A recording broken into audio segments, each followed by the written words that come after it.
Welcome to Echoes of Evidence, the channel that examines the greatest ancient mysteries by presenting the strongest arguments from mainstream archaeology and alternative researchers side by side, with zero spin. You decide what the evidence really means. Today, we begin with the Sphinx. Have you ever stood in front of the Great Sphinx at sunset and felt, almost instinctively, that the official story we've all been taught just doesn't quite fit what your eyes are seeing? For more than a century, school textbooks and most Egyptologists have told us the Sphinx was carved around 2500 BC during the reign of Pharaoh Khafre of the 4th dynasty. Yet a growing number of respected researchers, including the late symbolist John Anthony West, geologist Dr. Robert Schoch, and best-selling author Graham Hancock, argue that the pattern of erosion on the enclosure walls can only have been caused by centuries of heavy rainfall, something that simply hasn't happened in Egypt for at least the last 7,000 to 10,000 years. So today, we're not here to push one narrative or ridicule another. We're going to walk through the strongest evidence presented by mainstream Egyptology, then the strongest evidence from the alternative researchers, and finally look at the facts that still don't fit either side perfectly. And at the end, you get to tell us in the comments which version you find more convincing. Let's begin with the official consensus view, the one you'll find in virtually every university lecture hall and National Geographic documentary. According to Dr. Zahi Hawass, longtime former Minister of Antiquities, and American archaeologist Mark Lehner, who has spent decades excavating at Giza, the Sphinx was commissioned around 2500 BC by Pharaoh Khafre. They point to several key pieces of evidence. First, a damaged granite stela discovered between the Sphinx's paws in the 19th century bears the name of Khafre, or at least part of it. Second, the facial features of the Sphinx closely match known statues of Khafre recovered from his nearby valley temple. Third, quarry marks, tool evidence, and worker villages on the Giza Plateau are all consistent with 4th dynasty construction techniques.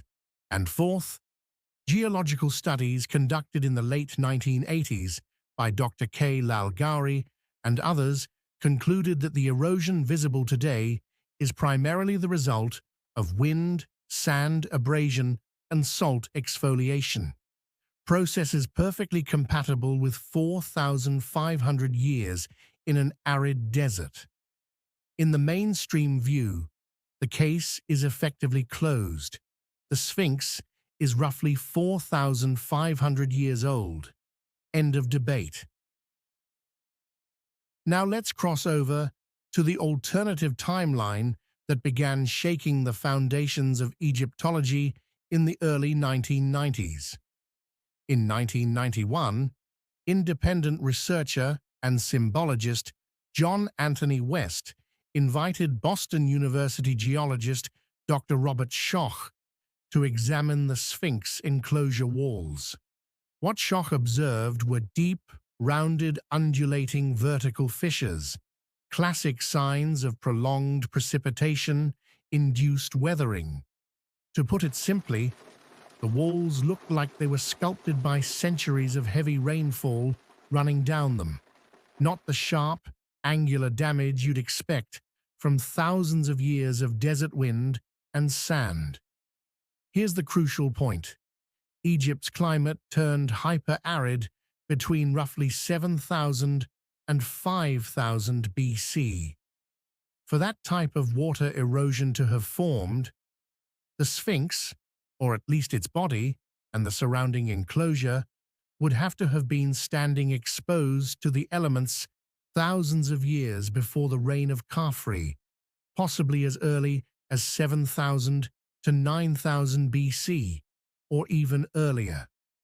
Graham Hancock popularized this theory in his 1995 book Fingerprints of the Gods, and more recently in the Netflix series Ancient Apocalypse, proposing that the Sphinx may have been built, or at least originally carved, by the survivors of a lost Ice Age civilization around 10,500 BC, during the wetter African humid period that followed the catastrophic Younger Dryas.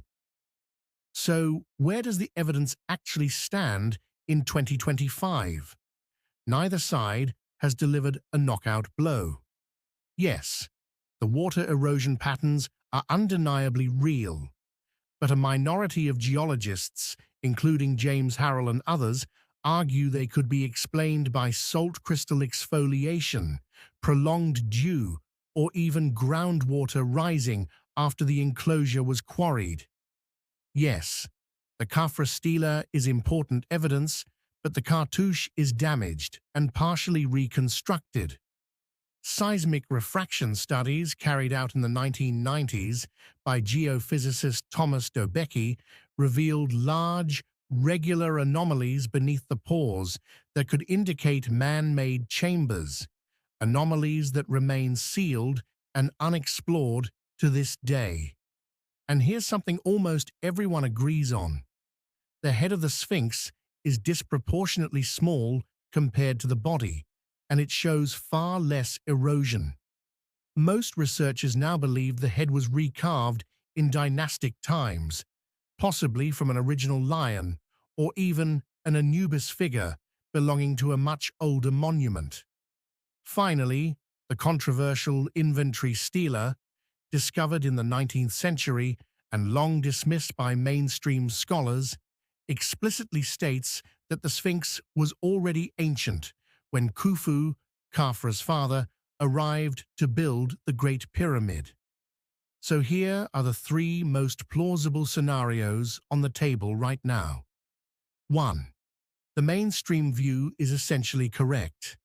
The erosion can be explained by natural desert processes, and the Sphinx is 4,500 years old.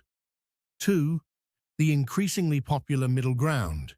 The body and enclosure date to 7,000 to 10,000 BC or older, but the head was recarved by Khafre around 2,500 BC. 3. We simply do not yet possess enough data to reach a definitive conclusion, and that uncertainty itself is part of what makes this mystery so enduring. I'm genuinely curious. After hearing both sides, presented fairly and without spin, which piece of evidence do you personally find most compelling right now? Drop your thoughts in the comments below. The most upvoted ideas might become their own dedicated follow-up video. If you want more balanced deep dives like this, Göbekli Tepe, Puma Punku, Atlantis, the Younger Dryas, and beyond, hit that subscribe button and the bell so you never miss an upload. Next, we head to Peru for Ollantaytambo, Inca masterpiece, or 12,000-year-old megalithic relic. See you then.